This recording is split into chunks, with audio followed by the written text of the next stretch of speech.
You're live. Hey, welcome everyone. This is Gloria Guillo. I'm filling in for Pasta Jordula on the LOL show. Welcome. Um, today we have Jayme Kuzmarov, and he is the professor at Tulsa Community College. Let's bring him on in. Hey, Jayme, come on in. All right, Yeah. Jayme. And Jayme's also a historian and the managing editor of Covert Action magazine. And what else? And we have Jayme CheeseSlice on the ones and twos. Hey, Jayme, how's it going?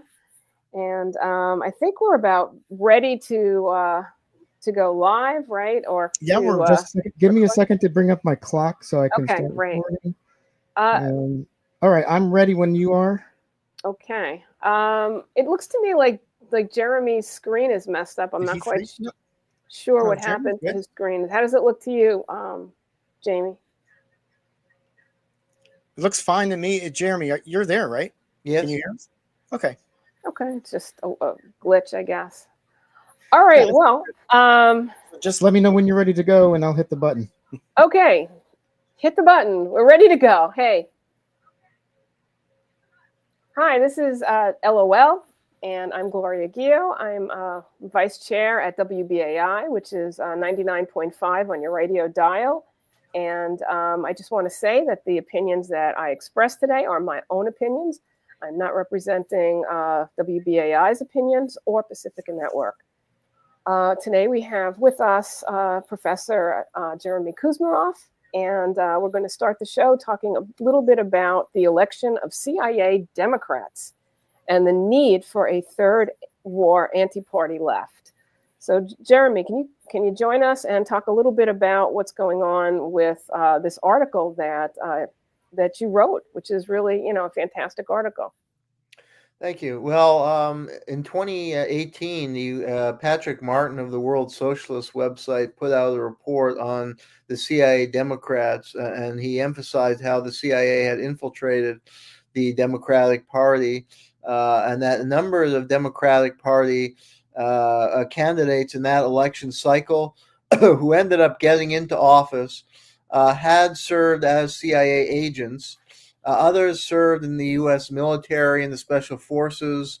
They served on the National Security Council under Obama, and now they were running for Congress and gaining election in the Democratic Party.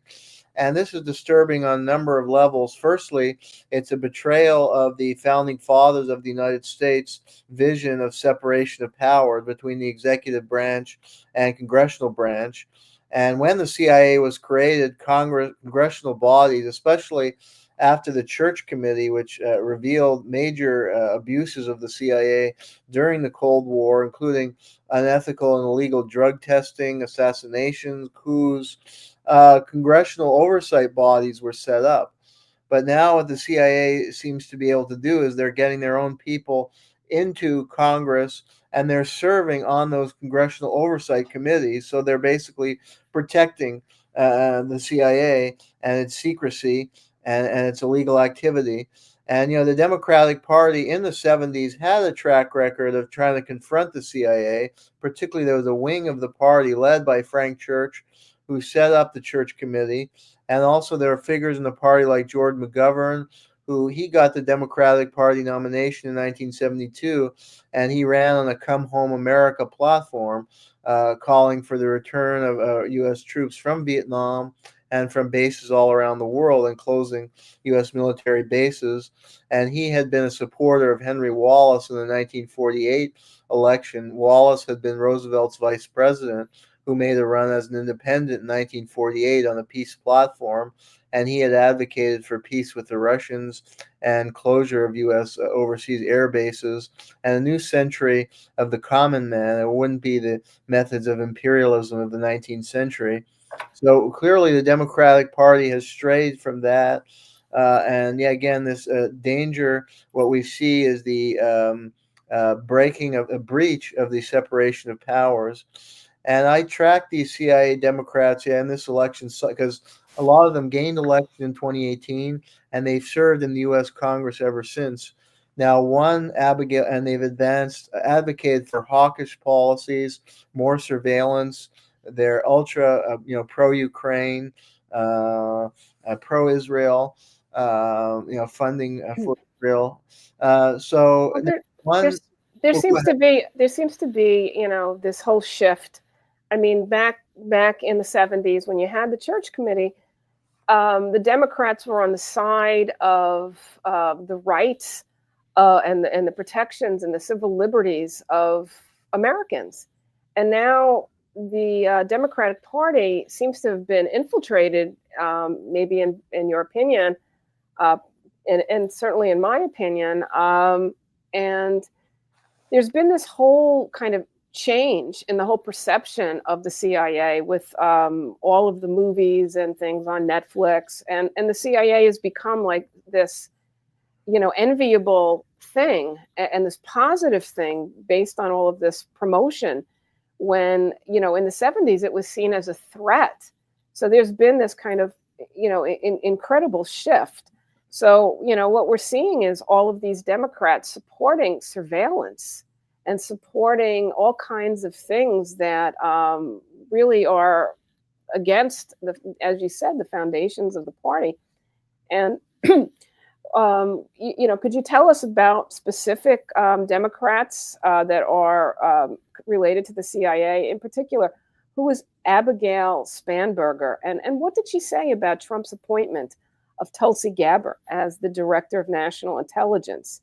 How is this similar to John Brennan's, Obama's CIA director, and what he said about Tulsi and Debbie Wasserman Schultz, who was the former DNC chair? Good. Yeah. Well, these Thank figures, you. embody that shift that you're describing. And, I think it was McGovern led a kind of insurgent wing within the Democratic Party. I mean, we shouldn't forget that Lyndon Johnson, who was a major figure in the Democratic Party, when he was Senate leader in the 1950s, was very close with the CIA. And, Kennedy and Johnson orchestrated the Vietnam War. JFK had been involved with the American Friends of Vietnam, which was a CIA front operation to support the U.S. client government in South Vietnam, led by Ngo Dinh Diem. But this was an insurgent movement led by George McGovern and Frank Church.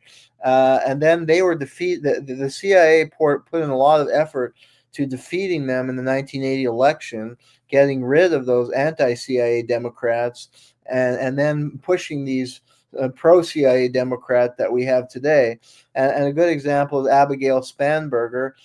She served as a CIA case officer in the Middle East, and she was elected to Congress for the Democrats in Virginia. She served in Congress since 2018.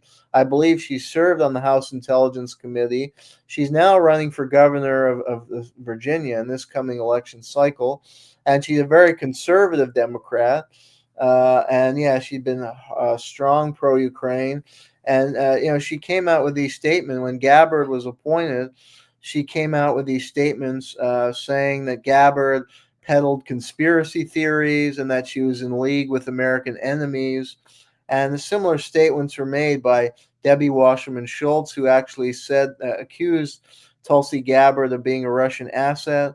And John Brennan, the Obama CIA director, said basically the same thing, that she was ill qualified because she would give favor to American enemies, and insinuating basically that she's a traitor. And we see the evolution of the Democratic Party with these kind of figures into the party of McCarthyism. And really the John Birch Society, because the John Birch Society was an ultra right-wing group in the Cold War years that accused figures like Dwight Eisenhower being a communist, that went well beyond Joseph McCarthy. Joseph McCarthy, said he had a list of 200 communists in the U.S. State Department, and then he went after Alger Hiss and people who was in the State Department and people in the U.S. military. And and he often had no evidence at all. In fact, I think he never had any evidence. And ultimately, he was discredited. The John Birch Society went even further, and accused Eisenhower and hawkish figures in the national security establishment like Walt Whitman Rostow, who had actually written an anti-communist manifesto. And the John Birch Society accused him of being a Right. Russian and communist agent. Could we take? But the Democrats today, are recycling the rhetoric of that John Birch Society, which was ridiculed in mainstream America and on the left as just having ridiculous theories. But I mean, these Can we figures take like a couple? Spanberger, let me just finish for a Sure. second, are at the forefront of the Russiagate hoax, accusing Donald Trump, an extreme right figure, of being a Russian agent. So this is with the CIA co-optation of Democrats. You see them embracing a John Birch Society type theories and an extremely hawkish foreign policy. Sorry, yeah, go ahead. Yeah, I just wanted to kind of back up a little bit for our audience. I mean, you and I spend a lot of time talking about the CIA because we like to do that. But I mean, for most people, they don't really understand the CIA. What is it supposed to do? And what are the different aspects of the CIA? And, I think when you talk about like the, altruistic version of what the CIA should be, it's basically collecting information so that presidents know what's going on in the world, and have access to knowledge.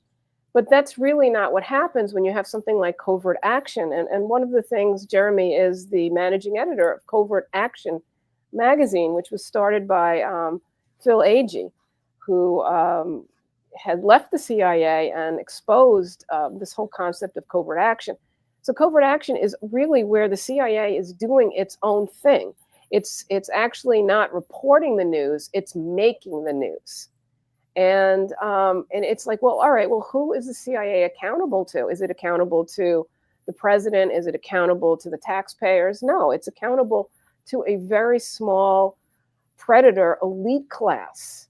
And it does the activities that support certain elite industries, very often oil, very often banking, and certainly with the whole intelligence community, it's really gone into Silicon Valley and surveillance. So I think that is really the danger that Jayme is really talking about. So when you have these former agents, okay, in positions of legislation and they've moved, into these areas, it is really quite dangerous because they're not there to just report on it. They're actually there to change policy and make differences that are not necessarily in our taxpayer, Joe public best interests. Jayme, could you just talk a little bit about that? And then I guess a little bit about the other thing that you brought up, which is really interesting, is with the Democrats having so much control, why did they lose the election? And there's a really great article that you brought to my attention by Kazmaya Savat that really goes into her experience as a Seattle City Council person. Jayme, it's hard to see. The screen is like fuzzy from where I am.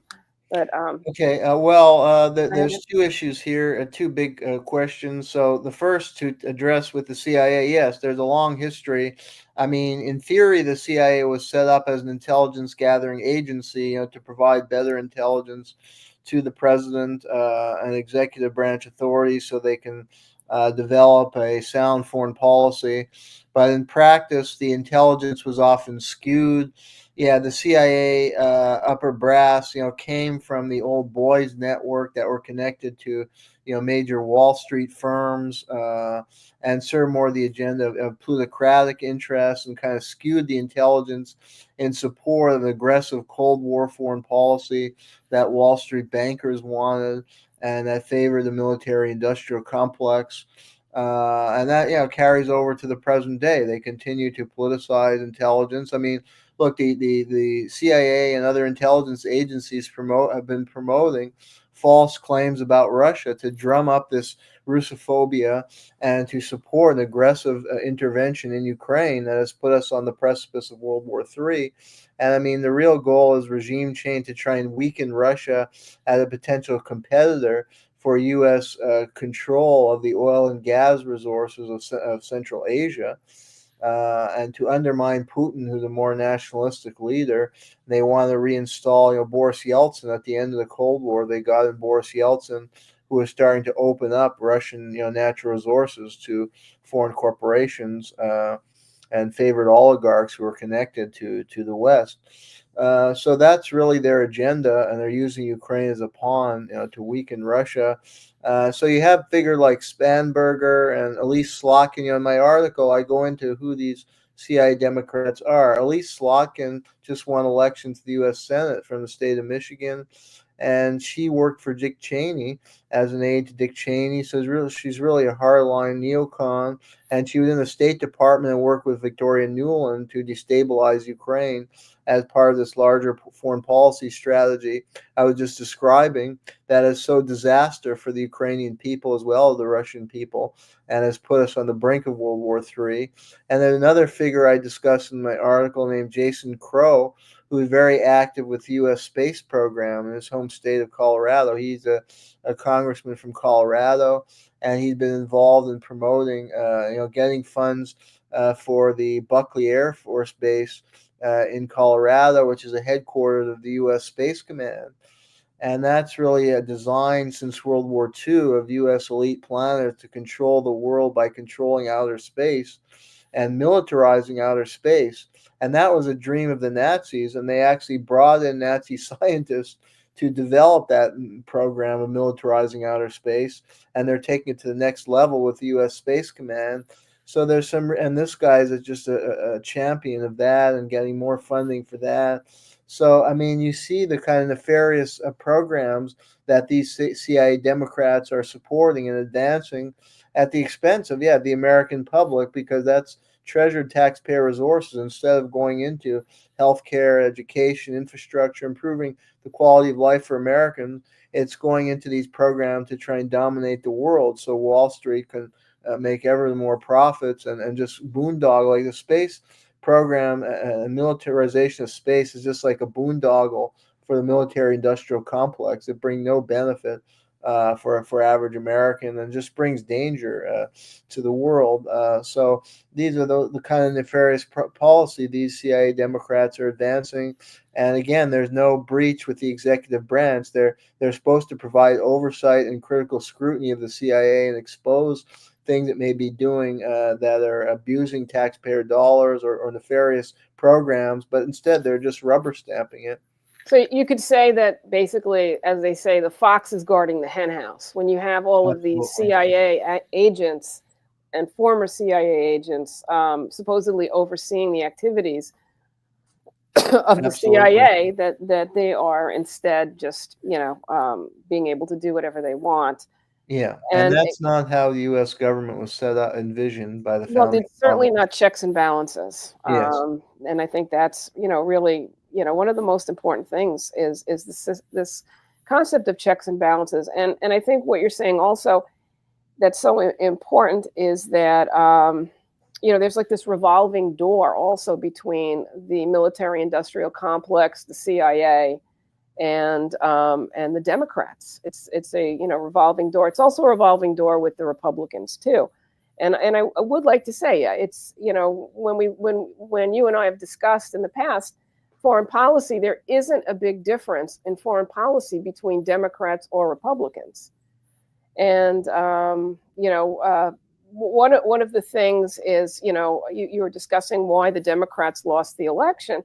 And I personally think that one of the reasons may have been that Trump was actually saying that he was going to bring peace to the Ukraine-Russia situation. And I think a lot of people went with that.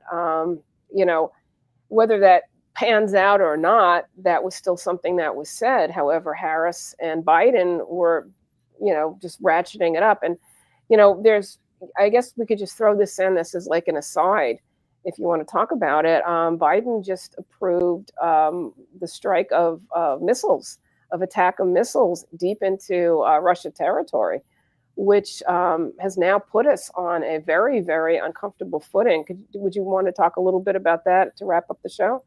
Because that's a really breaking news item. The article, Kshama Sawant is a socialist a city councilman in Seattle, and I think she echoes a lot of our analysis as far as why the Democrats lost, and your point that they just evolved into a party of reckless war hawks and warmongers.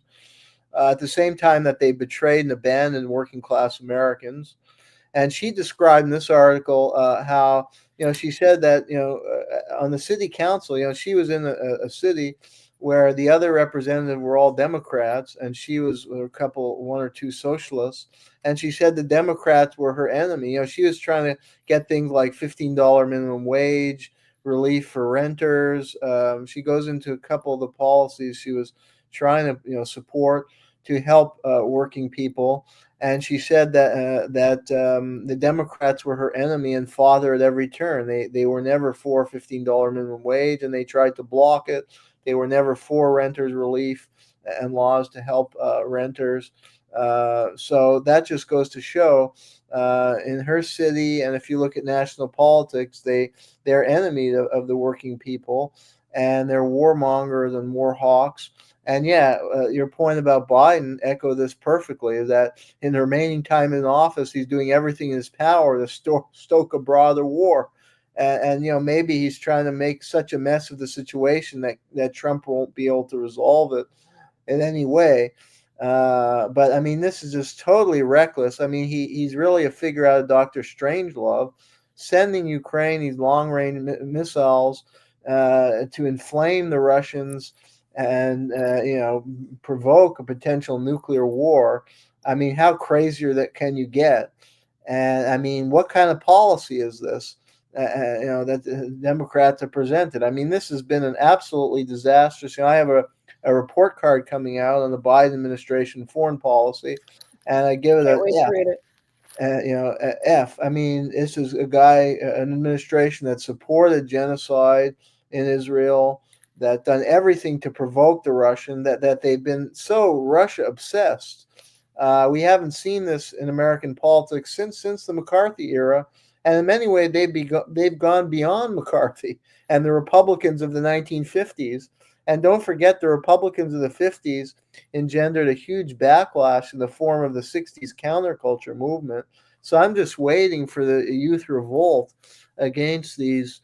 I don't know what word to describe them. These maniacs who package themselves as liberals, but are adopting some of the worst traditions in American political history and some of the most insane policies we've ever seen, and attacked a far-right figure like Donald Trump simply for meeting with Vladimir Putin. During the Cold War, political leaders always met with their Soviet counterparts, whether it was Nixon, whether it was a Republican or a Democrat, Kennedy or Nixon, or Eisenhower, whoever it was. So to attack Trump simply for going to meet with Putin, and that the kind of juvenile rhetoric we saw at that Democratic Party convention, which was a disgrace. We had the CIA director attacking Trump as a Russian agent. You had Kamala Harris saying that, Trump is making like a joke. He's pen pals with Kim Jong-un. How fun, this is what a president should do. Meet with an adversary to diffuse a conflict, and she's making a joke and like kind of mocking him for meeting with another leader. I know we're running out of time, but one of the things that you've brought to my attention and we've discussed is Brezhnev and the whole concept of the chessboard and how critical Eurasia is to controlling that as a resource, because we have a situation right now in the United States, really in the world, where the debt is astronomical, and our economy is really on edge. And it seems that the only way to keep it going is like a shark. It just has to keep eating and eating and eating. And when we look at what's going on in Ukraine and Russia, I mean, Russia is this extremely fertile, full of minerals area. And basically BlackRock really wants to get its hands on it. And the only thing that's keeping the banks afloat is this kind of predatory capitalism that's really out of control. And this has been something that really you've been talking about for a long time, on how, they really want to get their paws on Eurasia. And I think it's really a desperate act. I think we're in the final throes of capitalism. Oh, we're down to one minute. It's also desperate because a lot of their policies have backfired. the goal was to draw the Russians into a trap in Ukraine, and that would lead to civil unrest in Russia because it would deplete Russian resources. And with the sanction, the goal was to ratchet up the sanctions, destroy Russia's economy, and fund opposition groups led by Navalny to lead a revolution against Putin and restore a Yeltsin-type neoliberal who would open up Russia to the West and allow the United States to dominate Eurasia. But that playbook hasn't been successful. Russia was able to offset the sanctions by investing in its own technology and by aligning with China and Iran and finding different outlets for its to sell its oil and gas. And also, I think they wanted to cut off Russia from the West and cut off the fear of a German-Russian alliance. And now you have a revolt developing in German politics because Germany suffered from the blowing up of the Nord Stream pipeline, which I think was planned all along to sever Russian connection with Germany and Europe and weaken the Russian economy. But look, Russia is growing economically, and Putin's popularity ratings are higher than ever. And the BRICS summit, Russia is playing a leading role in bringing a lot of nations together in an anti-American alliance. And we see a movement toward a multipolar world order.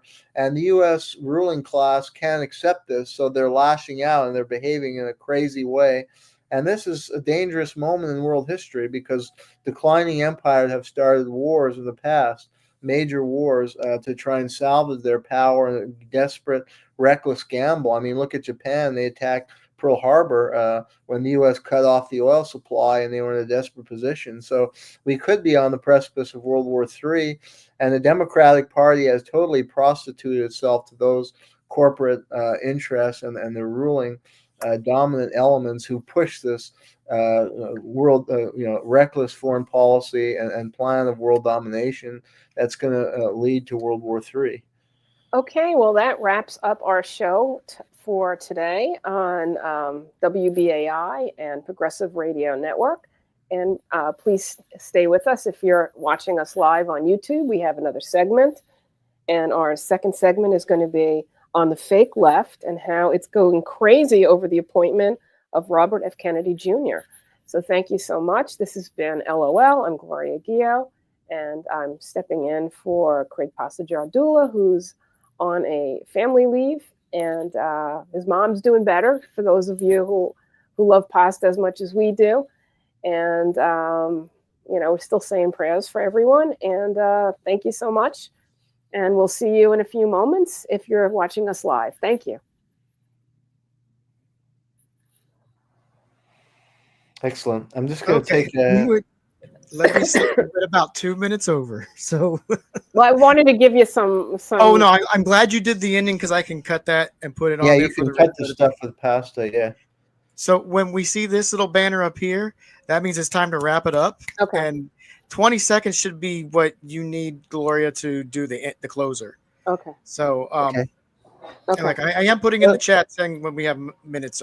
I'm using my big screen, so I'm able to see the chat this time. So we have right. making I'm just going to take a 2 minute bathroom break. No Robert, start off, Jayme, with that Democracy Now! Clip. All right. And then how much you just want me to play a minute and a half from the beginning of that clip? Yeah. Okay.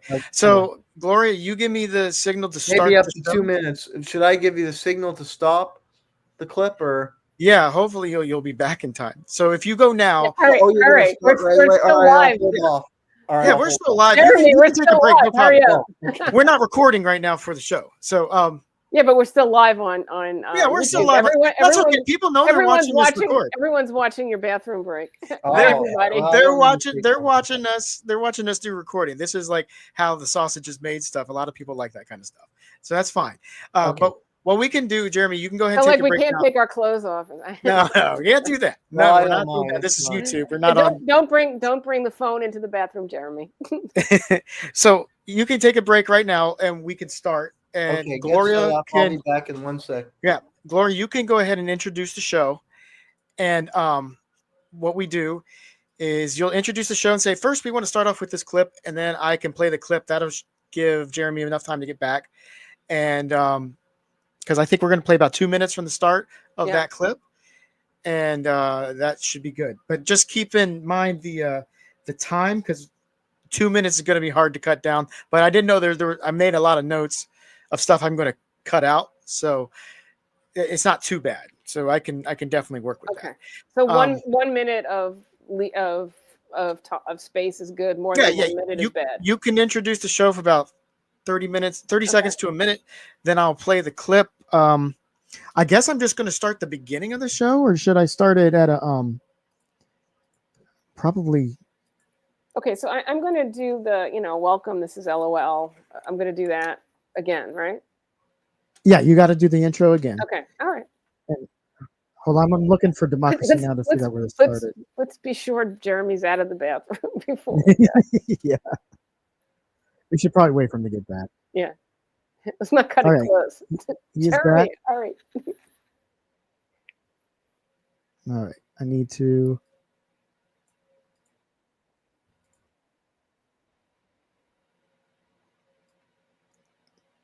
All right, here we go. Okay. All right, Jeremy, are you ready? Yeah. All right. All right, we're going to start this show. The second show, for those of you watching out on YouTube, you're getting to see how things work. Gloria's about to start it off. Give me the signal when you're ready, and let's get to it. Okay. Hi, everybody. Welcome. This is LOL, and I'm Gloria Guillo. I'm filling in for Craig Passagiardula, who's on family leave, and I'm with Jayme Kuzmarov. Hey, Jayme. And Jayme is a professor at Tulsa Community College. He's a historian, and he is the managing editor of Covert Action magazine, and really an expert on so many subjects. It's really always a pleasure to speak to him and to really knock around ideas. We're on WBAI, New York, public free speech radio, 99.5, and we're also on the Progressive Radio Network. So thank you so much. And let's talk about our show. Our show is about the fake left and how it has gone crazy over the appointment of Robert F. Kennedy Jr. So, it's kind of, just surprising to hear this. Jayme, you want to play the clip? Yeah, I just want to say one thing. It's kind of surprising to hear this because the left, had always supported Ralph Nader. And really, in a lot of ways, Bobby Kennedy is Ralph Nader 2.0. So this is very shocking for a lot of us who, have been focused on this for a long time. Okay, please hit the clip. Thank you. Is Democracy Now! We could add a few names like Robert F. Kennedy Jr. He came in. And he's going to help make America healthy again. And now he's a great guy, and he really means it. He wants to do some things, and we're going to let him go to it. President-elect Donald Trump has nominated one of the nation's most prominent vaccine skeptics, Robert F. Kennedy Jr., to head the Department of Health and Human Services. The watchdog group Public Citizen calls Kennedy a clear and present danger to the nation's health. We'll get response. Then we look at Trump's pick to head the Department of Defense. Fox News host Pete Hegseth. All right, stop, because it was not the right clip. It was supposed to be. Anyway, I can summarize. The Amy Goodman goes on to call Robert F. Kennedy a conspiracy theorist and an anti-vaxxer, and just rips into him. It's not at all an objective analysis. And then the guest she has on was a guy named Lawrence Gosser, who's a professor at Georgetown University, who'd been involved with the World Health Organization and the kind of elite medical establishment. And he pushed governors to adopt very stringent measures during health emergency. And he favored giving governors more leeway to adopt, like the lockdown that we saw during the COVID-19 and the forced vaccination mandates and forced mask wearing. And, she doesn't bring any. I think what's really troubling is that there's no objectivity. I mean, there may be divided views on this issue. So why doesn't she have a debate? Instead she kind of loads it against Kennedy, and she uses these code words that really is, I think, the modern day McCarthyism, along with the Russiagate, because she, they used to call people communists who were really left of center, or had an eclectic political outlook that was critical government policy, and now they're doing the same. They're calling somebody anti-vaxxer who really is just critical of big pharma and was critical of a lot of things related to the COVID vaccine, but not necessarily against vaccines. And Robert, if you read his book, a lot of people who attack him, I doubt Goodman has even read his book, because he's clear that he's not against vaccines and that they worked quite well. And there were tremendous breakthroughs with vaccines historically, but that, big pharma has become so powerful and corrupt, and that there was, huge profit incentive behind the rollout of these COVID-19 vaccines. And there were so many things wrong with those vaccines, and that's now been corroborated by mainstream studies, including Ohio University did a major study that found more people died who took the COVID vaccine of COVID than who didn't. So, and these vaccine people are still getting COVID even after having 5-6 vaccines. So it's obvious to many, many people that something went wrong here, and that there are a lot of side effects. And Robert Kennedy was probing into this, and his book was a very seriously researched study. So why can't we have an objective discussion? And there may be some disagreement with his views or some of his viewpoints, but instead they just attack him as a conspiracy theorist, an anti-vaxxer, which is simply not true. And as Gloria says, he has a long track record of fighting against big pharma and big corporations that pollute the environment and that compromise public health. And that's a very honorable record. And to have somebody like him now heading the Department of Health Service is kind of unprecedented. One of the things, I'd kind of like to step back a little bit and talk about, whoops, I just lost what I had in front of me. This is basically an article, and I really hope that we do have a chance to bring Dr. Meryl Nass onto the show. She's been writing really extensively on Lawrence O. Gostin, and really explaining who he is. And he, as Jeremy was saying, this is the man who is being interviewed on Democracy Now!, and Democracy Now! Is using as a witness. And she basically trashes him, Dr. Meryl Nass, in her articles. And I really advise everybody to go on Substack and to really check out, the articles that Dr. Nass has been writing. And I really hope that we're able to, bring her on to maybe next week's show if she's available. And some of the major things is that he has been involved in a lot of the bioterrorism.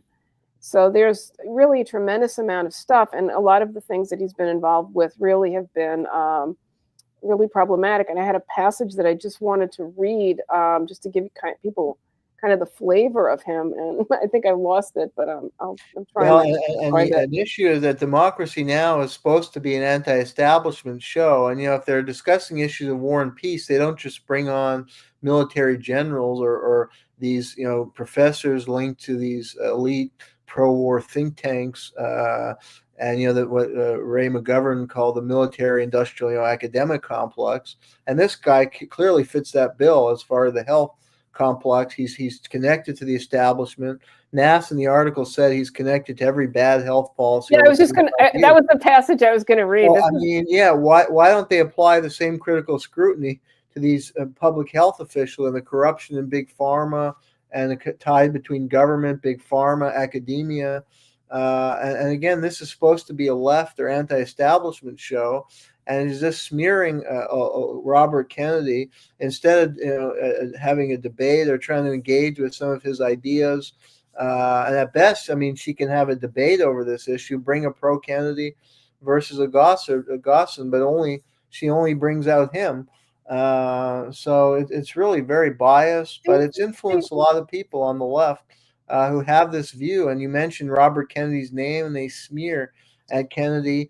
They call him all kinds of names, and if you identify with him in any way, you'll be blacklisted, just like McCarthy. And people have lost jobs over this They've been ostracized from their family. They've been insulted and humiliated. Well, a lot of people with the COVID narrative lost their ability to practice medicine. They lost their license. But a couple of things I just want to say.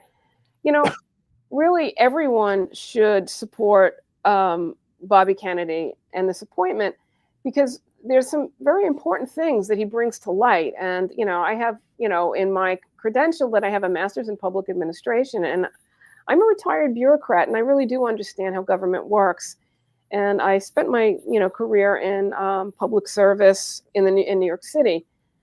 And, to really understand, there has to be a relationship between agencies that are oversight agencies and the industries that they're regulating. And one of the problems that we have, and that Bobby Kennedy is focused on, is making these kind of separating these oversight agencies from the industries. And what we've seen is this revolving door between people who get a good job in industry and then they get into, let's say, the FDA, and then they work on rules that support the industry that are against the public. And these oversight agencies are really supposed to protect the public. And they're supposed to hold the industries that they're regulating accountable. And that's not what happens. And one of the big things that Bobby Kennedy has done is all these lawsuits to kind of separate and to, make the agencies accountable and to make the industries accountable. And, there's a real long list of stuff that he has done. Another real big problem with the various agencies, there's two other ones, is, rules were changed, and now people such as Fauci actually are able to get money. So they're, I would consider this almost a kickback, but there's another name for it. It's patent. So they're allowed to get a patent and to make all this money.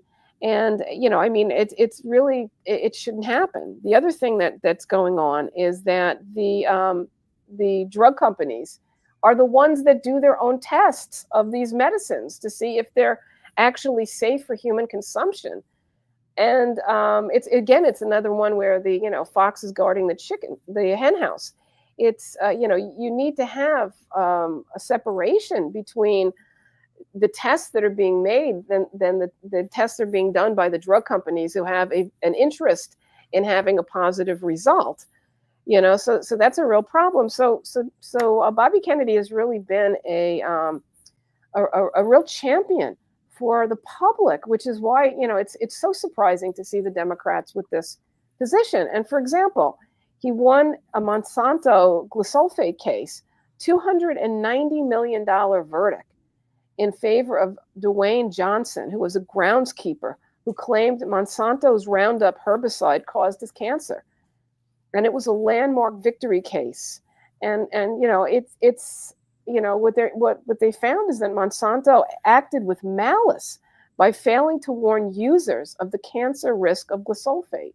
And glyphosate is still used. You can buy, because of this incredible bad oversight, you can buy Monsanto right in Home Depot and put it on your own lawn. Okay, yeah, you're going to get cancer from it, but you can still buy it because we don't have strong agencies. And we don't have independent agencies. It's terrible. Another one that he did was the New York City watershed protection. Kennedy led efforts to negotiate a groundbreaking agreement between environmental groups, New York City, and upstate communities to protect the city's drinking water supply. This deal avoided the construction of a costly water filtration plant and set a precedent for watershed protection across the U.S. Yeah, he's a real terrible guy. I mean, we shouldn't have clean drinking water, and we should have toxic chemicals. Come on. The left is I don't know what they're smoking or drinking, but maybe it's glyphosate. Hudson River cleanup. As part of his work with river keepers, Kennedy won several cases, compelling companies like General Electric to clean up toxic PCB contaminations in the Hudson River. His efforts helped restore the river's ecosystem and bolster the environmental movement. Here's another one: Indian Point nuclear power plant closure. Kennedy was instrumental in his advocacy and legal battles that led to the closure of the Indian Point nuclear power plant in New York. He argued that the plant posed significant safety risks to the surrounding communities. Another one is the coal ash pollution cases, and this was in another thing to protect the water. Another one was Long Island Sound protection, to keep the Long Island Sound clean and marine habitats. And then he's been against pipeline and fossil fuel projects that would disrupt the environment. And so these are just some of the ones. In addition to, like, there's a couple of graphs that I'd like to put up. Oh, thanks. Jayme's right on target. Okay, so, this is just one of, Kennedy $290 million case against Monsanto and Roundup. And if we can go down to the next one, Jayme. I'd like to show that graph. One of the graph that shows, that's the graph. And this is really important. People, I really, and listeners and viewers, I'd really advise you to go to Children's Health Defense, because there's really a wealth of information on children's health defense. And that is the, if you want to make it just a little smaller, that'd be perfect. Okay, yeah, Children's Health Defense. And they have a tremendous amount of information that's extremely helpful to really understanding what it is that, Bobby Kennedy is concerned with. And one of the things he's concerned with is this correlation. And, for those of you who study, economics and things like that, this is a graph, and it is showing the relationship between the number of vaccines administered and the chronic illness and developmental disability. I can't read the other words. It's on its side, but it's showing that. And if you look at the graph for our listeners, it shows a positive relationship, which means in graph terminology that the more vaccines you get, and the more the vaccines have increased, the greater the chronic illness prevalence has been. So it's a positive correlation between number of vaccines and chronic illness prevalence. So, it skyrockets up as far as a graph goes, and shows a very clear correlation. And, it's really terrible. And one of the things, I'm not really quite sure, about all of this, but Trump was very much influenced by these vaccine schedules in the raising of his own son in particular. And he's really seen, just as all of us parents have seen, how, when we were children, maybe in the 70s, there were so many vaccines. And as this level of vaccination goes up, we've seen really higher incidences of autism and chronic diseases in children, and allergies and things like that. And, if you do study how they look at these vaccines, they don't see what a cumulative effect of all of these vaccines at once do. So if you give a newborn baby, let's say 5 vaccines all at the same time, they didn't check each vaccine and the interrelationship. They've just checked one vaccine. So, you're basically overwhelming the immune system when you are giving so many vaccines all at the same time. So, what Kennedy is not an anti-vaxxer in that sense. He just wants to do proper testing, and to have testing done by third parties that can actually, give the American public a realistic thing. So really what we're talking about is consumer protection. And when we think of Robert F. Kennedy, we think of consumer protection. And that is what should be said. But instead, it's anti-vax, which absolutely makes no sense at all. It's a smear. It's a real smear. But Kennedy is for consumer protection and for accountability for our agencies and independence of our agencies from the industries that they're charged with regulating. And Jayme, pipe up. Well, yeah, I think you made a strong case and presented good analysis, and that yeah, his concern about the vaccines fits the pattern of his career, where he's standing up for public health and against big corporations and how they can endanger public safety and public health. And the way he's been caricatured in the media is very disturbing because it's shown a lack of professionalism among journalists, including independent media, because they're an alternative media like Democracy Now! They use the same refrain as CNN or the mainstream media. And it colors how people view Kennedy, and none of what you're saying has been reported, like on that Democracy Now! Segment or other liberal or alternative media. They're not reporting on all these cases he took on against these big companies like Monsanto, who are normally the villains of the left and progressive, liberal progressive movements. So it's a bit curious, and a lot of people are not using their critical thinking skills if they're just following along and embracing these kind of smear names like conspiracy theorist or anti-vaxxer. They ought to do their own research. They ought to read Kennedy's books and engage with it. They may not agree with everything. I read the Kennedy book, and there are some question marks in the book, but there are also a lot of good evidence. And that book was published 3 or 4 years ago now on Dr. Anthony Fauci, and we have new studies that have come to light that have corroborated a lot of what he was saying, and that there is real ground for skepticism. Again, I think we're dealing with something very irrational, and there are powerful financial interests behind these smear attacks, and that those are the interests the left has to stand up for. And I think a lot of the alternative media we see are compromised, and that's very dangerous, and that very disturbing. And that's why we need independent shows like this. And we want to encourage debate. I don't want to be part of a left that just attacks people because they have a certain view. I want a good intellectual debate and people to present good evidence. And you presented a lot of good evidence about Kennedy and his track record of taking on big corporations and standing up for public health. So I don't know what somebody who smears him would say to all the evidence you provide. But they don't want to argue. They just use smear terms instead of presenting facts or evidence.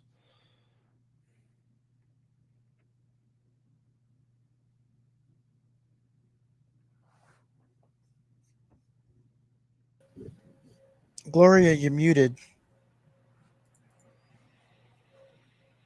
Or your mic's not working. It seemed, if I could make a point, it seemed that these attacks are similar to the attacks I was saying against Tulsi Gabbard, that she's a Russian asset, because she adopted a critical view of U.S. foreign policy vis-a-vis Russia, vis-a-vis Syria. They're using just smear attack. They don't want to actually debate the soundness of U.S. policy in Ukraine or in Syria. And actually, Gabbard, she didn't buy this claim that Assad had used chemical weapons on his own people. And that was actually disproven. UN whistleblowers came out and said that was not true.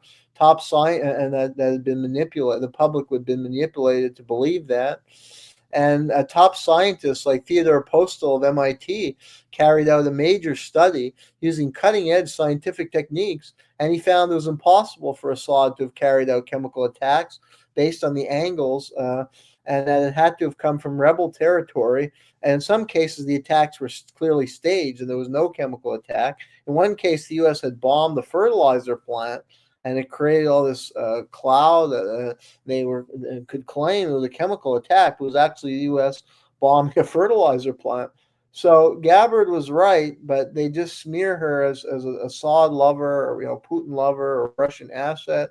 And this is this climate of McCarthyism we've seen, and it's really been the Democrats and liberals have been at the forefront of it. And they use techniques, like right out of the era of the Salem witch hunts, where they will blacklist or ridicule you for adopting certain positions. And this is not a good look. I mean, I consider myself a liberal because I embrace tolerance, and I want to hear a different opinion, and I support free speech and right to civil liberties and an anti-war position, but I want to hear good facts and evidence And I think it's disturbing that leading media figure like Amy Goodman are basically adopting modern day McCarthyism.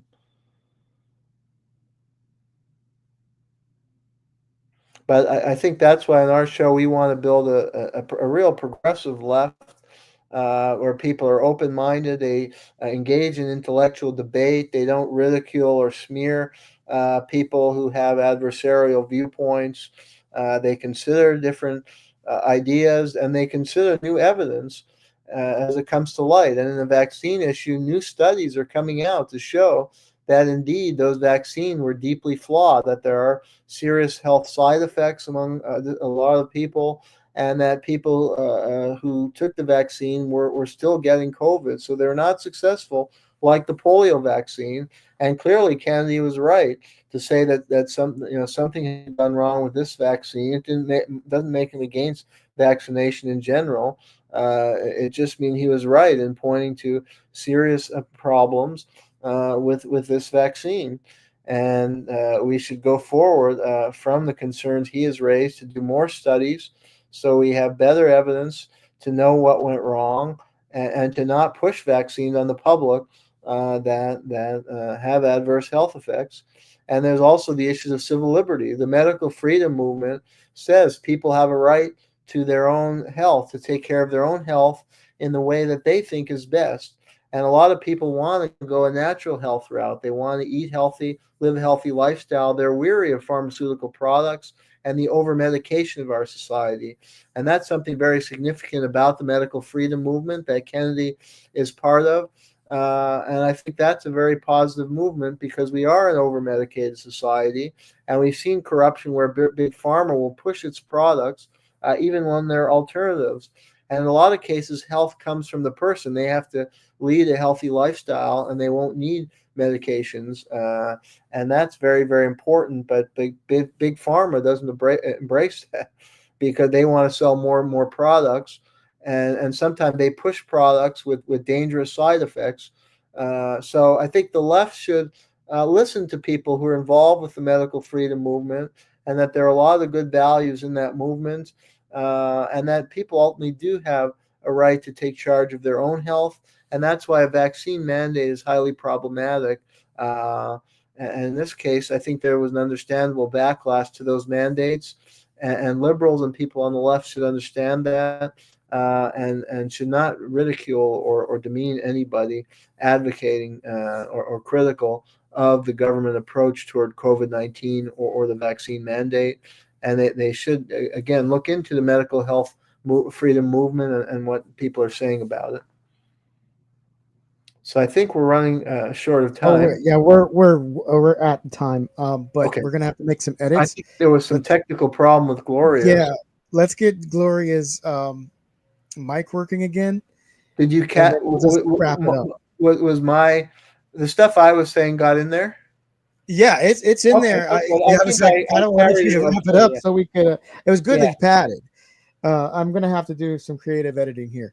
Okay, but I think it was. I'm going to replace the clip at the beginning. Medical freedom movement.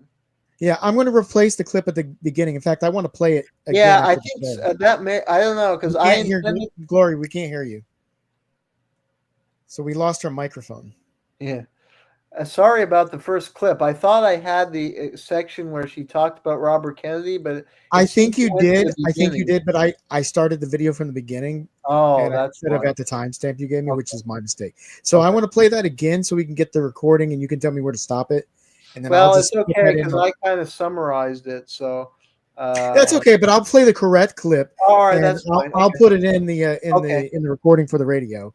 Good. Okay. Let's go ahead and play it now while we're waiting for all right, Gloria to come back. We got to get her mic on just to wrap up the show. Let's see, where is it? I have it here.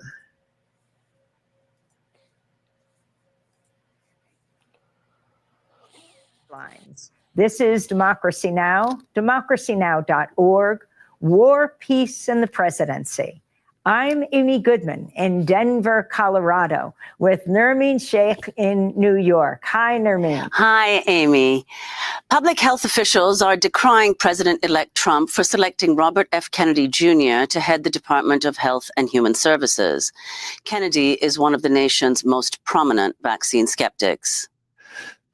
There's no vaccine that is, safe and effective. Robert F. Kennedy Jr. is an environmental attorney who's been accused of spreading numerous public health conspiracy theories about vaccines and other issues. Kennedy has claimed HIV may not cause AIDS. He's claimed chemicals in the nation's water supply is leading to a rise in sexual dysphoria in kids. And he once said, quote, COVID-19 is targeted to attack Caucasians and Black people. The people who are most immune are Ashkenazi Jews and Chinese. If confirmed, Kennedy would head a sprawling agency that oversees drug and food safety, as well as medical research. Was that good? Yeah, that's good. Because it's totally misleading. They make it seem like he said something against all vaccine when they just picked a very short clip of something. It's totally misleading. All right, Gloria, let's see if your mic's working, and we're gonna just wrap up this. And I can't get on. This is just Oh, we can hear you now. You're back. You can. Yeah, no, you weren't on screen. That's why we couldn't hear you a few seconds ago. Okay. What happened? Why don't you just to let you know, what happened is all of a sudden my internet went out, and then when I came back in, it wouldn't let me in. I had to go through Google and put in all my passwords, and then it brought me in, but it gave me no mic. Well, you're in now. Yeah, okay, well, I was able to hammer out something that's really important is that I think we cannot talk pro-Kennedy on YouTube. That might be true. But let's go ahead. Kennedy is the new COVID. It might be true. We can't discuss Kennedy, anything positive about Kennedy, on YouTube. So think about that, people. We have to go to, Rumble or some of the other platforms if we're going to promote Kennedy. So, it makes you, I just have to say, I want to stand back for a second. It makes you want to say that the left, who is against Kennedy, okay, and calling him an anti-vaxxer and smearing him, is in on something. Because the left is in alignment with Google, and is in alignment with YouTube, and is in alignment with stopping any debate or any truthful information or any balanced dialogue. So we really have to look at who is this left. And is this an organic left? Is this a grassroots left? Or is this left organized? So is it even left? I don't say left anymore when I'm talking about Democrats. This is the Democratic Party. Yes. Let's go ahead and wrap up the show. We have the 24 minutes. We just need a closer. So you and Jeremy just pick it up. Say, Jeremy, thank you for their thoughts, and then close out with LOL, and then I'll wrap that up, and then we can talk about whatever. Okay. Okay. All right.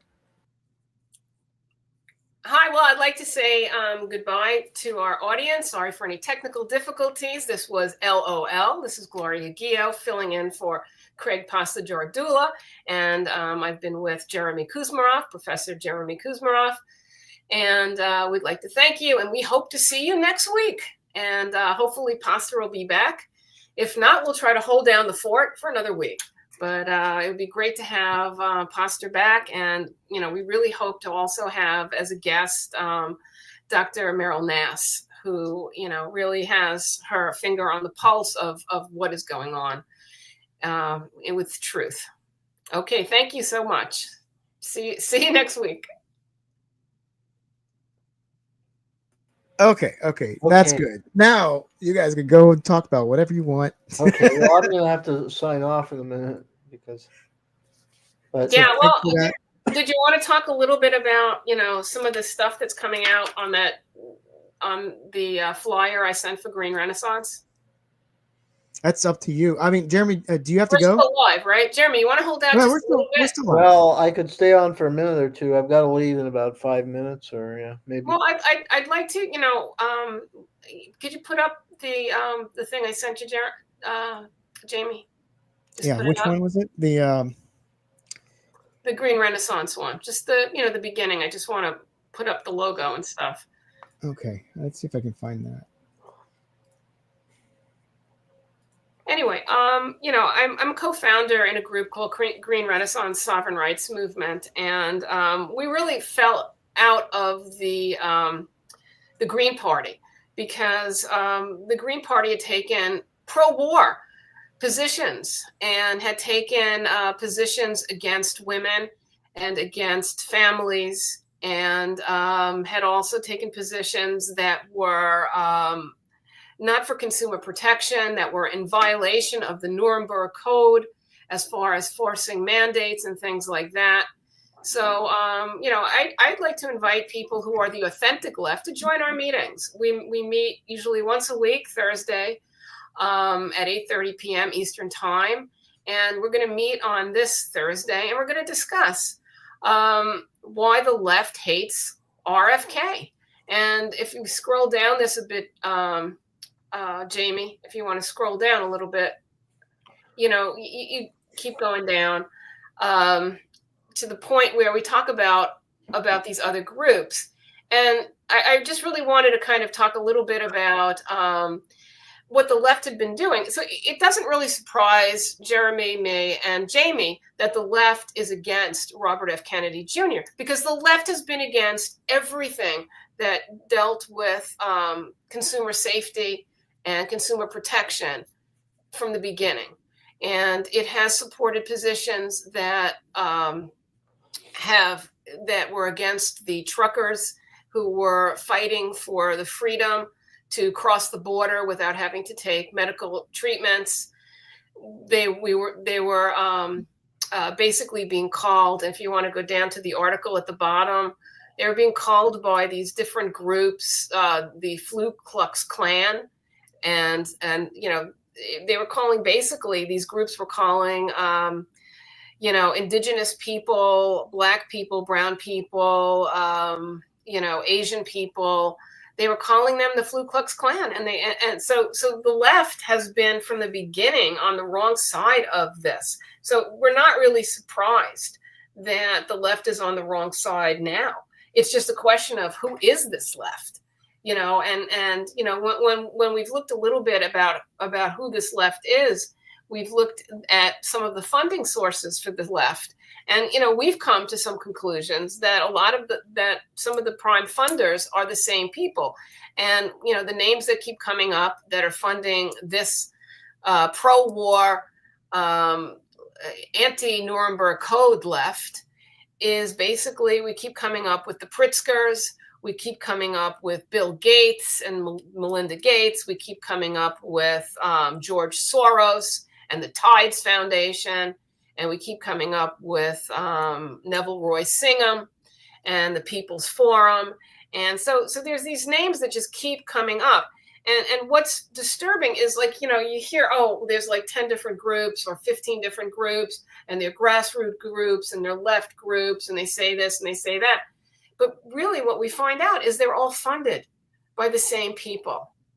And they all have a lockstep platform. And I want to say, if you want to see if something was authentic or not, look how many times it's repeated in various groups, and then start questioning where these groups get their funding.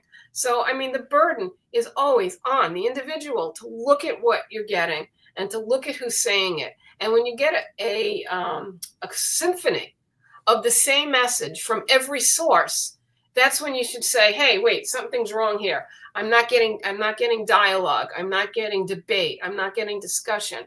All I'm getting is the regurgitation of what we call, and what we do, talking points, or I can't say the word properly, smears. If it's you get these smears and these derogatory statements, and you don't get that. And when you study the human mind, it grows with debate. It grows with controversy. It grows with the ability to have different viewpoints and different ideas, and to focus on these different ideas. And that's how the mind grows and functions. And when you stifle that and you just have only one narrative, you're really destroying the development of human brains, and you're destroying the integrity of what it is to be a human and to have the ability to use one's own judgment, to come to one's own conclusions. So, I think one of the things that we do here with Left on Left, and, with Jeremy's, fantastic writing and leadership, and Craig Pasta's Jardula's fantastic leadership and work in this, is we try to present alternate narratives. Not that you have to believe what we're saying, but take what we're saying and compare it to what others are saying, and use your own power of discernment, and use it to come to your own conclusions. And that's, what will make you strong, and that's what will make you healthy, and that's what will make you independent. So, we love our audience, and we love our viewers and our listeners, and we want to keep you all healthy, and we want you to do really well. And, we love you. And thank you. All right. Jeremy, do you have to go? No, I can stay a couple more minutes. Yeah. Okay. Well, no, you look like you're ready to get out of here because you got something else coming up. Well, yeah, I do have to leave shortly, but I just wanted. I thought that was excellent what Gloria said. So I couldn't have said it better myself. Yeah, I mean, and that's what I do. As a professor, I'm not there to tell the students exactly how to think, or I know everything about everything. We want to encourage independence of thought, and that's a disturbing thing we see with the coverage of Robert Kennedy, that they're just attacking him. They're shutting down any debate. They're trying to ridicule him and any of his followers, and they're just shutting out a lot of evidence that has come to light on this particular important issue. So.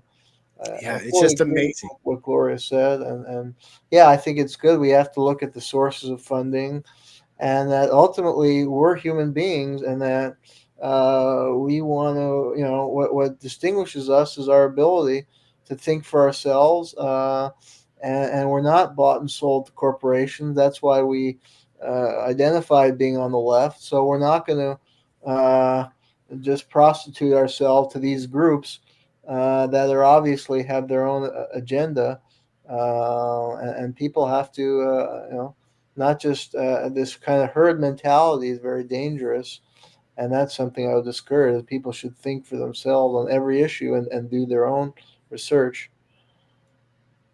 Yeah, it's amazing because it's not just RFK, it's Tulsi Gabbard too, and they are attacking these two people that they could have had in their party as leaders of the party. And if they hadn't kicked RFK out of the primary, he probably would have won, and the Democrats would still have control of the White House right now.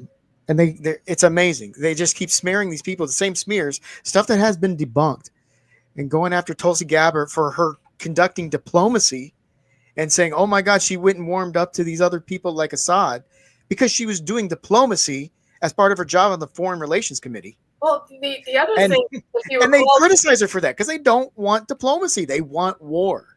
The other thing is that there was this whole fake narrative about sarin gas and Assad. Yeah, I was going into that. Hopefully that got in the LOL. Yeah, and they still spread that lie that it happened. Even though that's been thoroughly debunked through scientific study as well as UN officials came out. The Theodore Postel did the most serious study, and this is a top flight scientist who worked as an advisor to the Pentagon, and using computer modeling, and it was physically impossible for Assad and his government to have carried out those attacks. So yeah, they're the one, and they have this whole thing about misinformation, and they even set up, it shows how corrupted academia has become. And I did an article about this. Harvard has a center on countering disinformation and a journal. And it's just actually that journal is promoting misinformation like of the kind we're describing here. So it's right out of George Orwell. And they've really penetrated all these institutions that are supposed to stand for critical thinking. I mean, that's why we've done segments on higher education. That's supposed to be a bastion of independent critical thinking that teaches young people just a place for debate, and teaches them how to marshal together good arguments with good evidence to back up their position and to engage in debate. And it's doing the exact opposite. And that's really sad. And this is the destruction of our democracy. We have to look at the demise of higher and the penetration of higher education by these big money donors and intelligence agencies. Higher education, media, and not just the independent media was set up, an alternative media like Democracy Now, to provide a more independent voice and to do real investigative journalism. So it's disheartening to see those outlets having been totally compromised and corrupted. And that's the total destruction of our democracy, because there's no space for independent and critical thinking. And hopefully we can succeed on this show in reaching a wider audience and building our own network where we encourage that critical thought, and we provide thought-provoking shows for our listeners. Well, it's a shame all this isn't going on the radio, because this is Yeah. maybe thoughtful insight right there. Could you include it as another episode, maybe? Or clip some out. I mean, I think the concept that we really want to share with our audience and listeners and viewers is the concept of controlled opposition and pressure valve. And that it's very important for everyone to understand those concepts and to apply those concepts to everything they see and do. And what controlled opposition is people are going to object to whatever it is you do. And the Romans knew this, the Egyptians knew this. Everyone's always going to object to the ruling or the major party. So what is ingenious is you create an opposition party. And that party that you create, that's the opposition party, you put parameters around it. So you basically put lines around it, and then that can exist to criticize you, but only you have to color within the lines. So it can't really criticize you. It'll just criticize you in a way that isn't harmful. So it's really like a pressure valve. So people go to this thing and they're like, okay, well, I've joined the Socialists of America. So that's my resistance to the Democratic Party. Well, and then you find out when you're there, you find out when you're there that really the positions are pretty much the same as the Democratic Party, but maybe slightly tweaked. And then if you try to say something else, then you're, basically excommunicated from that group. I think we could take what you just said, that piece of analysis, and apply it to the Republicans and the Democrats being opposition parties for each other, but they're really controlled oppositions for each other, because none of the Republican criticisms of the Democrats ever land, because there's almost no truth in them. But they keep repeating them over and over and over, like calling them communists and socialists when they're nowhere near those things. Well said. And so I think it's bigger than just like you've got these small left-wing organizations that are actually kind of really on the left criticizing the Democrats. The big ones are the ones you could say are controlled opposition. But I think the biggest controlled opposition are the two parties of the two wings of the same bird. Yeah, absolutely. Because you're only allowed to criticize either party from within the other party. Yeah, and look, if you're outside of that, you're crushed. Well, I think they carefully stage managed that they would go after Trump as a Russian agent to build this Russian hysteria. I mean, I think it was all planned, and in the end, that benefited Trump. So, he could play the victim of the deep state. So, I mean, I think this was all engineered for public consumption, and it's part of what you're describing. This kind of circus that they set up to hoodwink the masses, basically. This really goes into the anti-war movement in particular, and also consumer protection. And I agree with Jayme totally, but I think that's the macro level. I think if you go to the micro level, you find that it kind of like the snowball kind of rolls down the hill, or the tumbleweed rolls down the hill. And so yes, you have the Democrats and Republicans here. But then if you go a section down, you have the Green Party, or you have the Libertarian Party, depending if you're more of the Republican or you're more on the Democratic side. So then you look at the Green Party, and you find that the Green Party is saying virtually every single thing that the Democratic Party is saying. And when I was talking about Green Renaissance, the group that I'm a co-founder in, is we were horrified by the Green Party. We were just, we couldn't believe that they were supporting, war. You had Howie Hawkins supporting sending weapons to Ukraine. You had the Green Party coming out against its own Black caucus that was seeking, no mandates and consumer protection. That was in 2020 they were doing that.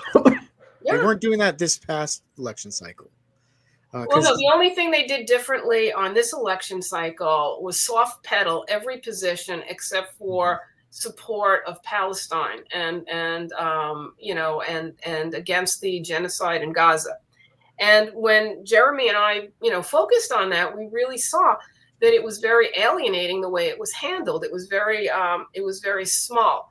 I mean, it really should be part of a whole anti-war movement that includes Ukraine, that includes all of the things going on in Africa and in Central and South America, all of this imperialism. But it didn't go for a large base. Instead, it only went for a very small base. And, that's the issue. And to develop a real anti-war movement, as we, I think, discussed in our last show, and also Jeremy played a clip that was real good, and you played the clip that was really good about the, I forgot his name, Jeremy. He was on Tucker Carlson's show. Eldridge Colby, William Colby's grandson, yeah. Right. And he was calling for the new 60s movements. Yeah. And so that's what happens is but when you roll this down, okay, and then you have people going, all right, I'm going to join the socialists, but then the socialists is the same message as the Democrats, and then you go, all right, well, I'm going to join the Green Party. You join the Green Party, it's the same message as the Democrats, maybe slightly tweaked, so you just keep thinking that you are finding something, and because you want to belong, humans want to belong, but really all you're belonging to is being co-opted. And you're just being funneled into controlled opposition at various levels. And what I'm saying is the only way you can tell is in the messaging. When the messaging is all the same and there's no debate or dialogue, then I've got controlled opposition. I've got a pressure valve here. Okay. And that's when people should start standing back and saying, wait, how is this thing funded? Who's in charge of this? Where do they get their money? And when you do, you'll say, oh, wow. So the Code Pink people are related to the Answer people. Okay.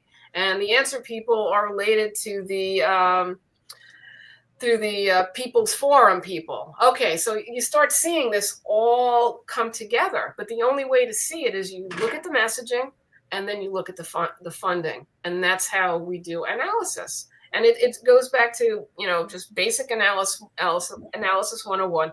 Who wins, who loses, and follow the money. And if we all do those things, we really do see what's going on. So, but these are independent skills that we want to develop in everyone. And, when I grew up, it was question authority. It wasn't accept everything that you're told. It was, look at it and think about it. Yeah, question everything. Don't take anything for face value. That's what I was taught growing up as well. And we've lost that. We also used to teach looking at context in what is said and not just the words that are used when it's being said. And we've lost that too. So now it's just you hear words and people get triggered and they go off, make all these assumptions. But it used to be, okay, you heard words, but what do they mean and how are they used? And then you'd make a determination whether or not you should go off the hook or go off the handle about something somebody said. But there's critical thinking has been attacked in this country. And I think that's by design. Critical thinking has been called now conspiracy theory. Right. Right. It used to be critical thinking. It used to be admirable. There used to be debate clubs. It was a good thing. Yeah, and now exposing conspiracies. Instead, you're called a conspiracy theorist for trying to expose actual conspiracies. Right. Yeah. I mean, I got to run, but maybe you can run this great discussion as a separate show. Can you do that? Yeah, I might clip it out and put it up after the thing. Yeah. All right. Well, thank you. I have another meeting, so that was great. Thank you, Jeremy. Thank you so Nice much, talking to you Jeremy and guys. Jayme. Yeah. All right. Hang in All there. right. Wants to come home. Yeah, we're waiting You're for good, Pasta. Gloria. You're a good. All right, Jeremy, get out of here. All right. Gloria and I will wrap up the show. Okay. So, Thanks. Gloria, thank you for filling in for Pasta today. That was fantastic. For the viewers at home, Pasta's still dealing with the fallout from his mother. If you didn't know, he put it on Twitter and told everybody what was going on. His mother had a stroke, and he had to fly back to Florida to take care of that. He's not doing it all himself. He's got a sister there with him as well, and together they're trying to get her mom back to being in her best shape. So our thoughts go back out to Pasta, and we're looking forward. Therapy now, which is good. Right. I haven't gotten any other details besides that. So hopefully next time I do talk to Pasta, it'll be more good news. She is stable though, so she's not in danger of dying or anything like that anymore. So that was last week. This week is a whole new world, but Pasta's still there trying to get her acclimated to life because things have changed for her dramatically, and that's very unfortunate. But he's there working with his mom. She's a very vocal, strong-willed person. She is. Not being able to speak must be killing her. It would kill me. Yeah, I mean, and because she hasn't lost her mind, but she's lost a lot of her ability to do things, and that's got to be frustrating. And so we'll find out from Pasta when he gets back, and I'm sure he'll share that with everybody. But thank you so much for filling in today, and I hope you guys enjoyed watching us how we record this stuff. I got a lot of editing to do after the show now because I got to cut this stuff down. And well, I kind of made a mistake too, playing the wrong clip earlier, so I got to. I think that was hacked by Google. Well, that not even just that. I got to splice that in, and then I got to cut out some of the stuff Jeremy said because it will have been covered in there. So it's not too bad that we went over because I'm gonna have to cut a lot of stuff. And I can make it fit, but it's going to be a puzzle for me to work on for the rest of the night. And oh boy, but we'll get it down because for the viewers at home, we got to make these segments 24 minutes and 20 seconds exactly because that's how the radio needs it. And then we try to get it. Usually we get it within like 10, 15 seconds. It's not too bad. But this time I've got a little work to do. But you dropped out. What are we gonna do? We gotta figure out how to. Deal with that. Like Jeremy was ready to pass it back off to you, and you were off the screen, so he had to keep going and ramble on. But he did it. He's done this before. He knew what was going on. All right. Well, so on behalf of Pasta, I am Jayme CheeseSlice. This is Gloria Guillo. Is that how you say it? She was our guest host today for Pasta. Thank you all for watching Left on Left on the Pasta to Go show, and we will see you next time, hopefully with Pasta. Bye-bye, everybody. Thank you.